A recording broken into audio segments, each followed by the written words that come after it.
Dunia ini dulu berjalan normal, sampai suatu hari laut berubah menjadi mimpi buruk. Dari kedalaman Samudra Pasifik muncul makhluk raksasa yang belum pernah dilihat manusia sebelumnya. Tubuhnya sebesar gedung, langkahnya menghancurkan kota dan sekali muncul, ribuan nyawa langsung hilang. Makhluk itu kemudian diberi nama Kaiju.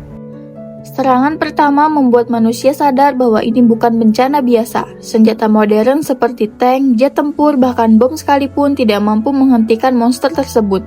Kota-kota pesisir hancur, dan dunia berada di ambang kepunahan.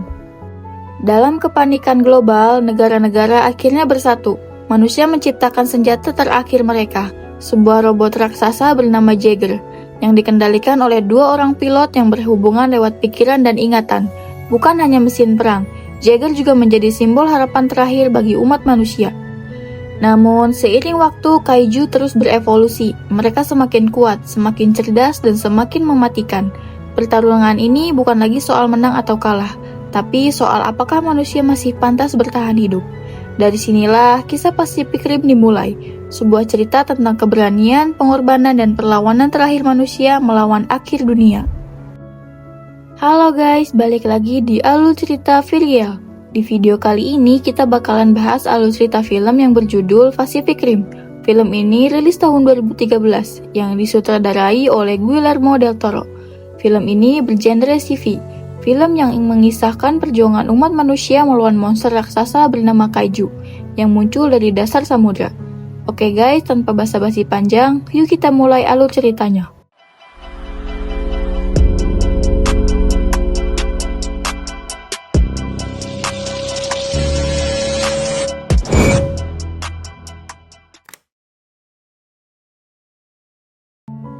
Awal cerita dimulai ketika dunia yang masih normal, sampai akhirnya muncul berita mengejutkan tentang makhluk raksasa yang keluar dari dasar Samudra Pasifik.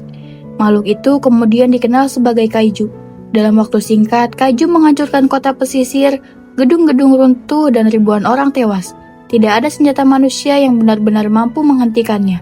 Bahkan, tank, jet tempur, dan bom hanya terlihat seperti mainan di hadapan monster raksasa itu. Dunia langsung panik dan manusia sadar bahwa mereka sedang menghadapi ancaman. Setelah serangan Kaiju pertama, dunia berusaha bangkit. Pemerintah dari berbagai negara akhirnya bersatu dan menciptakan senjata yang belum pernah ada sebelumnya, yaitu robot raksasa bernama Jaeger. Jaeger ini bukan robot biasa. Ukurannya setara gedung pencakar langit dan dikendalikan oleh dua pilot secara bersamaan. Dua pilot ini harus terhubung secara mental lewat sistem yang disebut drift, di mana pikiran, ingatan, dan emosi mereka saling terbuka. Sistem ini berbahaya, tetapi satu-satunya cara agar manusia bisa melawan Kaiju secara seimbang. Waktu berlalu, dan Jaeger mulai menjadi simbol harapan umat manusia. Kaiju berhasil dikalahkan satu persatu. Dunia mulai percaya bahwa mereka bisa menang. Disinilah kita diperkenalkan dengan pemeran yang bernama Relic dan kakaknya yang bernama Yancy. Mereka adalah pilot Jaeger bernama Gypsy Danger. Sebagai kakak adik, ikatan mereka sangat kuat, dan hal itu membuat drift mereka semakin stabil. Dalam setiap pertempuran, mereka bergerak seolah satu tubuh dan satu pikiran. Namun, semua berubah saat mereka menghadapi Kaiju bernama Knife Head. Pertarungan ini terasa jauh lebih brutal dari sebelumnya. Knife Head bukan Kaiju biasa, serangannya cepat dan mematikan. Dalam satu momen fatal, Knife Head berhasil menembus pertahanan Gypsy Danger dan menyerang kokpit. Yancy tewas seketika. Relic yang terluka parah hanya bisa berteriak memanggil kakaknya. Tapi semuanya sudah terlambat. Dengan sisa tenaga dan tubuh yang hampir pingsan, Relic memaksa Gypsy Danger kembali ke daratan. Kematian Yancy menjadi titik balik besar dalam hidup Relic. Trauma, rasa bersalah, dan kehilangan menghancurkan mentalnya. Ia keluar dari program Jaeger dan memilih hidup sebagai pekerja biasa. Di sisi lain, dunia juga mulai kehilangan harapan pada Jaeger. Pemerintah menilai Jaeger terlalu mahal dan tidak efisien. Mereka lalu mengalihkan dana ke proyek tembok raksasa di sepanjang pesisir untuk menahan Kaiju, seolah tembok beton bisa menghentikan monster dari dimensi lain. 5 tahun berlalu, dunia semakin suram. Tembok-tembok yang dibangun ternyata gagal total. Kaiju menghancurkannya dengan mudah. Kota-kota kembali jatuh satu persatu. Sementara itu, Relic hidup sederhana sebagai buruh konstruksi, mencoba melupakan masa lalunya sebagai pilot Jaeger. Namun trauma itu tidak pernah benar-benar pergi. Setiap kaiju muncul di berita, luka lama di hatinya kembali terbuka. Suatu hari, Relic didatangi oleh sosok yang sangat ia kenal, yaitu Marshall. Marshall yang merupakan pemimpin terakhir dari Jaeger Program. Marshall datang membawa kenyataan pahit. Dunia tinggal punya satu kesempatan terakhir. Jaeger yang tersisa hanya sedikit, dan rencana terakhir adalah menyerang langsung sumber kaiju, yaitu The Bridge di dasar Samudra Pasifik. Marshall meminta Relic kembali menjadi pilot, bukan karena dia sempurna, tapi karena dunia sudah kehabisan pilihan. Relic awalnya menolak. Ia tidak yakin bisa kembali masuk ke Drip setelah kehilangan kakaknya. Tapi pada akhirnya, ia menerima tawaran itu. Bukan karena berani, tapi karena tahu kalau dia tidak kembali, mungkin tidak akan ada dunia yang tersisa untuk diselamatkan. Setelah Relic setuju kembali ke Jaeger Program, ia dibawa ke markas utama yang tersisa di Hong Kong. Tempat ini dulunya adalah pusat kekuatan dunia, tapi sekarang terasa seperti benteng terakhir umat manusia. Banyak Jaeger berdiri diam di hangar, sebagian rusak, sebagian lagi sudah tidak pernah diaktifkan lagi. Di tempat inilah, Relic kembali merasakan atmosfer yang dulu pernah menjadi rumahnya. Di markas ini, Relic diperkenalkan dengan wanita bernama Mako Mori. Mako bukan pilot aktif, melainkan teknisi Jaeger yang sangat memahami sistem mesin dari dalam. Tapi dari cara dia menatap Jaeger, terlihat jelas bahwa Mako punya keinginan besar untuk mengendalikan robot raksasa itu. Kemudian, Marshall memperkenalkan Mako sebagai calon kopilot kepada Relic. Keputusan yang langsung membuat Relic ragu. Ia tahu betapa berbahayanya Drift, apalagi dengan orang yang belum pernah turun ke medan perang. Saat latihan Drift pertama dilakukan, Gypsy Danger kembali diaktifkan setelah bertahun-tahun tak digunakan. Mesin raksasa itu perlahan bangkit, dan Relic bersama Mako masuk ke kokpit. Begitu Drift dimulai, kenangan mereka langsung saling terbuka. Awalnya berjalan stabil, tapi tiba-tiba memori kelam Mako muncul ke permukaan. Ia kembali ke masa kecilnya, saat kaiju menghancurkan kota dan membunuh keluarganya. Trauma itu membuat Jaeger kehilangan kendali, sistem hampir overload, alarm berbunyi, dan latihan terpaksa dihentikan. Insiden ini membuat Marshall murka.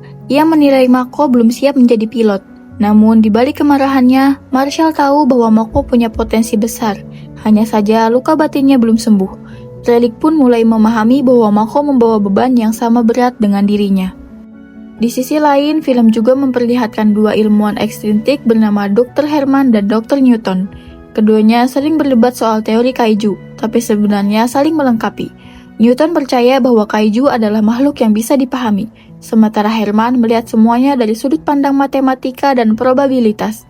Perdebatan mereka sering terlihat kocak, tapi penelitian mereka justru sangat krusial.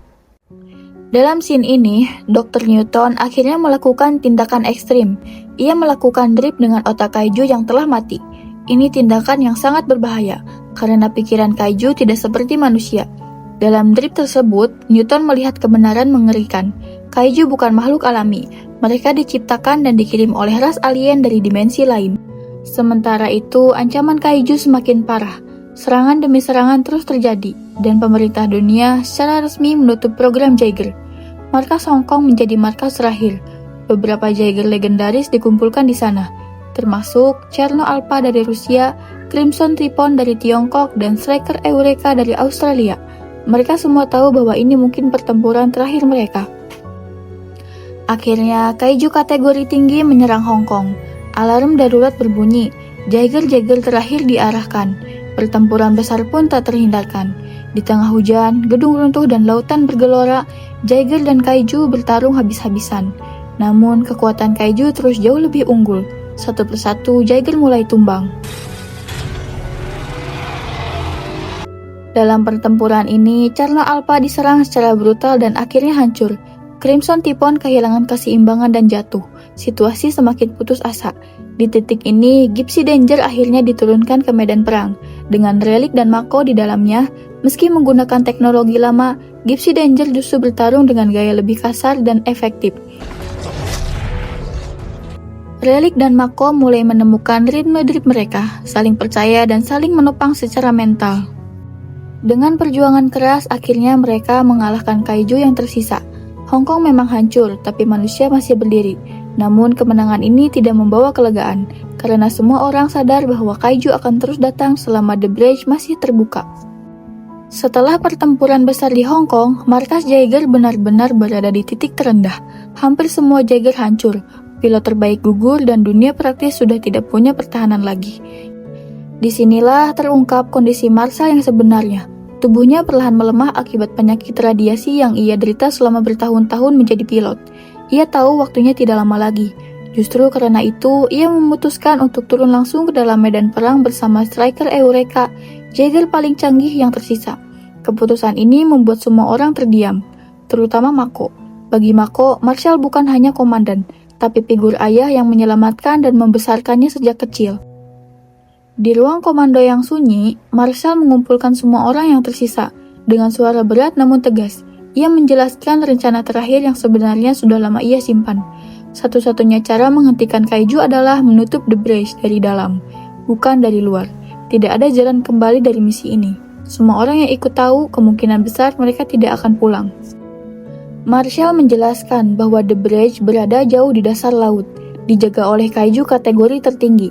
Rencananya adalah membawa bom nuklir ke dalam Breach menggunakan Jaeger, lalu meledakkannya dari dalam agar portal antara dimensi itu runtuh total. Ini bukan sekedar misi berbahaya, tapi misi bunuh diri. Akhirnya misi pun dimulai. Striker Eureka dan Gypsy Danger bergerak menuju The Breach di kedalaman laut. Semakin dalam mereka turun, tekanan semakin besar, dan kaiju mulai berdatangan. Pertempuran bawah laut terjadi dengan skala yang belum pernah terlihat sebelumnya. Kaiju-kaiju kategori tinggi muncul satu persatu, seolah The Breach mengirimkan penjaga terakhirnya. Dalam pertempuran ini, Striker Eureka menjadi garis depan. Marshall dan pilot pendampingnya berjuang mati-matian menahan kaiju agar Gypsy Danger bisa terus maju. Pada titik kritis, Striker Eureka mengalami kerusakan fatal. Menyadari bahwa mereka tidak bisa lanjut, Marshall membuat keputusan terakhir. Ia mengorbankan dirinya dengan meledakkan Striker Eureka bersama bom nuklir membuat jalan bagi Gypsy Danger. Sebelum ledakan, Marshall mengucapkan kalimat yang menjadi simbol perlawanan manusia. Hari ini kita menyelamatkan umat manusia. Ledakan besar mengguncang laut, menghancurkan kaiju di sekitar Breach, dan membuka jalan masuk. Dengan sisa tenaga dan sistem yang hampir mati, Gypsy Danger akhirnya masuk ke The Breach. Di dalamnya, Relic dan Mako melihat dunia alien yang mengerikan. Namun masalah besar muncul. Gypsy Danger kehabisan daya. Sistem mulai mati satu persatu. Relic menyadari bahwa untuk menutup The Breach, reaktor nuklir Gypsy Danger harus diledakkan dari dalam. Dan itu berarti seseorang harus tetap tinggal. Tak hanya itu, Mako sudah kehabisan oksigen dan pingsan. Dengan tekad, Relic memasukkan Mako ke dalam kapsul penyelamat.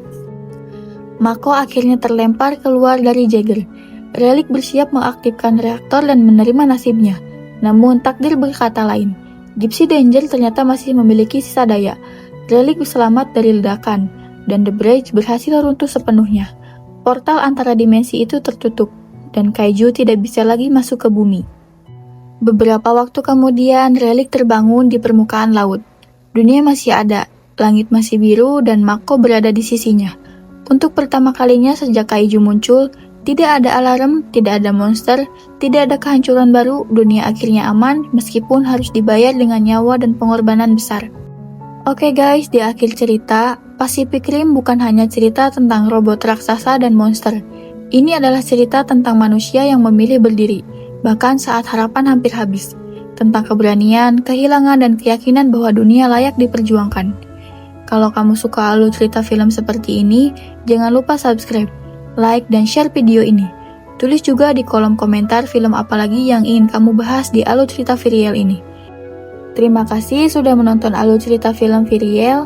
Sampai jumpa di video berikutnya. Bye-bye!